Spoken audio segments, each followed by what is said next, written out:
अर्धतरंग दृष्टिकारी का कार्यविधि। अर्धतरंग दृष्टिकारी में क्या होता है कि जो निवेशी वोल्टेज का जो आधा भाग का ही क्या होता है, दृश्यकरण होता है।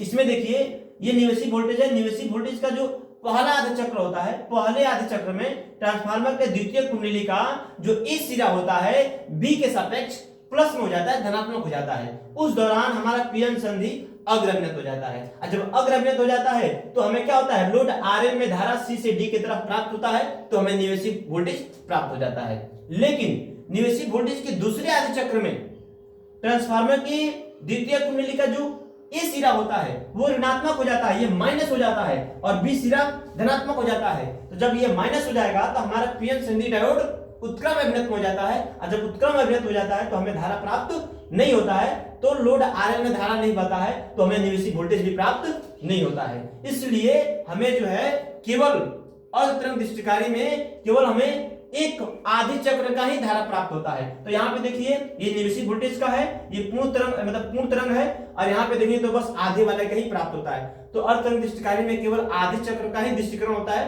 पूर्ण वाले का नहीं होता है।